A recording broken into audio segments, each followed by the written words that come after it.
As Black Ops 6 is around the corner, here are 3 broken mechanics you guys should learn to practice and perfect in Modern Warfare 3, which will make it a lot easier going into Black Ops 6 to kind of adjust to the new Omni movement. So make sure to try them out and make sure to perfect them before the new game is released. Movement number 1 is honestly my favorite one. We're starting off with my favorite movement this year. I think it's the most broken one. What I want you to do is, as you go around the corner, I want you to slide, okay? Now, this is really important. When I say slide, I mean the actual long slide, okay? If the mechanic is to slide cancel, then I'll try to be as specific as possible because there's a big difference. So for this one, all I want you to do is long slide, okay? Long slide like that. So first practice that. Just long slide around the corner, long slide around the corner. And what you're gonna realize is you're not really gonna use this one too often, right? You're probably gonna slide cancel, but for this specific mechanic, we need to do the long slide. So long slide, long slide. Now, as you're ready to land, as you're sliding, instead of canceling, when you cancel, you press the jump button, right?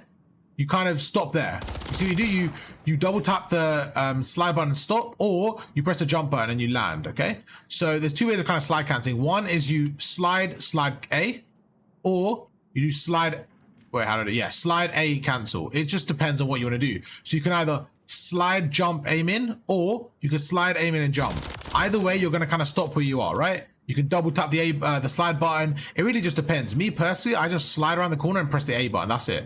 I literally, as I'm sliding, I press jump and that's it. That's all I do. Nice and simple. I don't really overcomplicate it, and that's how I slide cancel. But for this mechanic, what I want you to do, instead of canceling your slide as you approach the corner, I want you to let go of your slide. That's it. So just press the slide button and then press the drop shot button. So press the slide and then press the drop shot.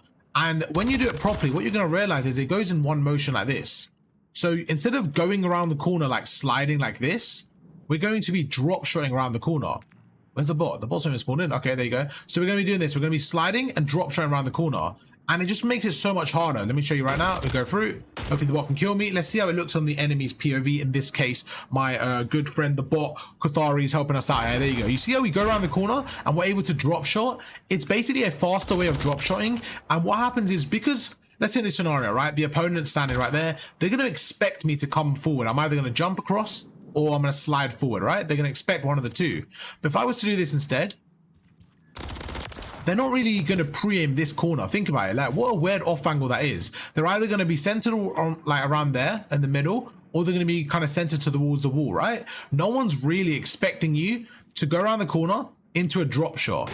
Now, what you need to make sure you do is you don't do it too early. Like, if I was to do this, you see how now I'm not there? You want to time it. So you want to go forward. As you're sliding, you want to drop shot near the edge of the wall. So you go forward, you want to slide and drop shot right there. So you want to kind of catch them at a bit of a weird off angle. So we go forward, slide right there. And it just makes it really hard for them to keep up with you. Honestly, my favorite mechanic this year. You're seeing some gameplay here where we're actually doing this in game, where we're basically going around corners and we're kind of just sliding into a drop shot. Like I said, for me, it's just one of those mechanics where you're trying to do 2 things, right?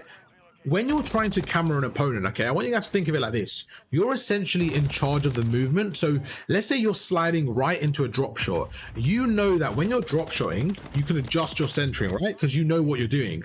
When an opponent is reacting to you, what happens is they have to track your movement.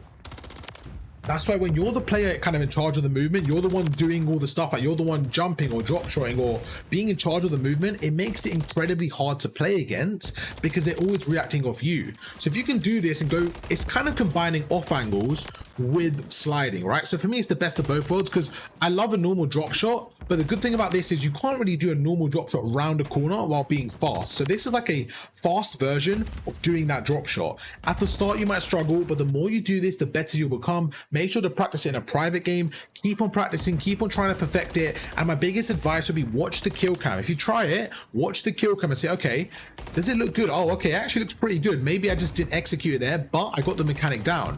Or you might say, this doesn't look right. So I want you to keep practicing, watch the kill cam and say, okay, was this good? And once you get kind of into a rhythm, you'll know how it feels. Make sure to practice it. Maybe shoot 50 bots at the start of your day using this mechanic to get used to it. It's a really good way to kind of, just get used to it. Let's get right into mechanic 2. Mechanic number 2 is going to be a very simple one, but this one is very effective. Sliding past the opponent. Whenever you're sliding, I feel like whenever I'm coaching someone, they kind of time their sliding wrong. And sometimes it's like, you have to get your timing right. Okay, so let me show you an example. Now, obviously we have radar on. It's against a bot. It's very easy. But if you can get this down in a game, you'll be good to go, bro. This bot just watches. Why are you watching the kill cam? You're a bot. Like, come on, what's going on? So right now, as they go around the corner, okay, if I was to slide early, you see how I'm in front of the bot? It gives them time to shoot me and it makes it easy for them. Let's watch from the POV of the bot here. We go forward. You see we slide right in front of them. It's very easy for them to kill us. However, this time we're going to wait and we're going to slide past them. You see how now I'm behind them? That's what you want to try to do, okay? So let's say the opponent's coming through the right. You don't want to slide too early where they can see you. You want to try and get your slide so that when they look, so when they're standing here, right, they're going to look to your left. Imagine I'm right there, okay? They're going to go through. They're going to try to look to your left. So as they either slide or jump out, what you're trying to do is this. You're trying to time it so that you slide past them. So let me show you again. We're going to go forward. We're going to slide past them. You see how the bot was looking to the right and I went towards its left? That's what you want to do. You're trying to slide past the opponent. Really, really important. It allows you to camera them all the time. You saw us utilize this against the bot in the private game. Let's show you some real examples and show you really how good it is in game. Now, my biggest tip for this one, it's a little bit more complicated, but hopefully I explain it well, right? When you're sliding past someone, think about it from their POV. What's actually going on is they have to then turn around and react to you, right? So the slide past someone's really good, but the most important thing for me is once you slide past them is to then do further movement, okay? So there's two things you can do. One is you can then jump either like carry on your momentum. So let's say you're standing on the right and you slide past someone. So you go to the left, right? You go past them. You can carry on your jump so that they have to turn even further. I hope that makes sense. So let's say someone's standing still, you slide past them. As they turn towards you, whatever way they're turning, keep on moving that way. So you're making them turn even more, essentially, okay? And you're giving yourself more time to get the shots off. And the other way is actually, I think even better, is sliding one way, like going past someone, but then jumping back to your direction that you came from. Because what happens is they don't know you're doing that, right? So they're trying to track you. So let's say you slide past them and they have to look right. As they're looking right to adjust towards you, you've now jumped into the opposite direction.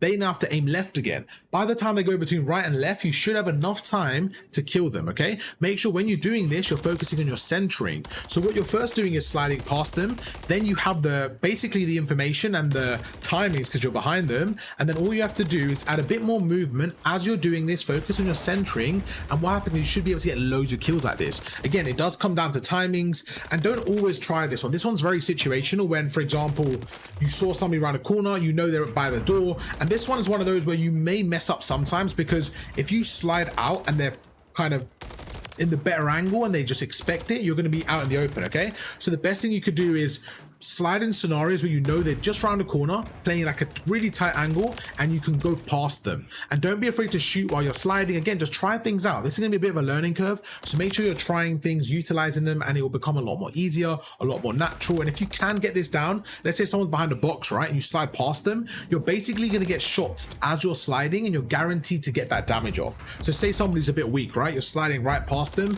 you're going to guarantee at least 1 or 2 more shots. Really important stuff there. Let's get right into tip number 3. Mechanic number 3. This one, I'm not gonna lie to you, I know the first one's the most broken, but this one is, I would say, the most useful simply because you can use it anywhere you are, okay? This is going to be snaking while standing. So first of all, really quickly, let's go for a standard snake. If this is your piece of cover, you want to go prone, move left and right, you want to be behind it, okay? You want to be annoying to play against. Now, snaking while standing is a whole nother thing. What you want to do in certain scenarios where you maybe don't have cover, and for example, I know this player's going to push me, instead of standing here like this, you start snaking. Why? Because it's harder for them to react to you. They're either going to expect you to be on the floor or standing, but to be in between both, it just makes it a little bit harder for them, and you can add a bit more movement. So what you need to get good at and try to like kind of perfect is just being very fluent with it. So right now you see we're going forward, we're being fluent, we're able to like, as we're like, what's it called, going prone, we're kind of getting shots off, and then you can jump backwards or you can just do whatever you need to do, but just make sure that you do this in your game, because the amount of time that it saves me is actually kind of crazy. We're going forward and you're basically standing into a drop shot and then standing again into a drop shot, and then when you see them, you can go drop shot, stand, jump. So this is what I like to do. I don't do this too often because it takes a lot of like muscle memory, and I don't really have time to do this in a gunfight. But if, let's say, you know someone's pushing, you could do this, and then you can kind of jump up like that.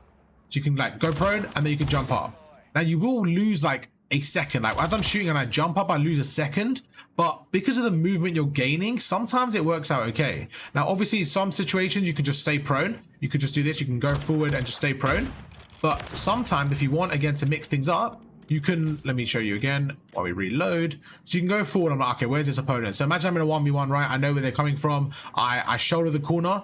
He sees me. I'm like, okay, cool. I know he's coming through this corner. I go across. The spot's literally running away. You're embarrassing me here, bro. So I go forward. Instead of standing here, I could do this. So you see how I go prone when he comes around the corner? As he comes around the corner, he sees me standing, right? So he expects me to be here. He centers onto my chest. I go prone and get the kill. So just use it to kind of throw people off. And especially when there's no cover, really, really important, really, really impactful.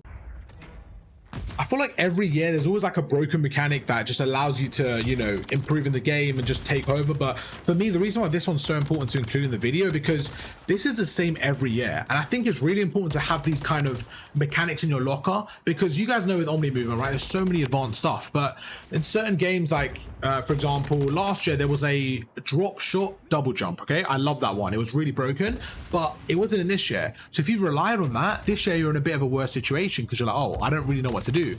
But something like the snaking while standing, right? It's so situational because you're not relying on any cover. You're not really relying on any specific game. You can kind of always do that. You can kind of always go prone and then stand up in basically any Call of Duty you play.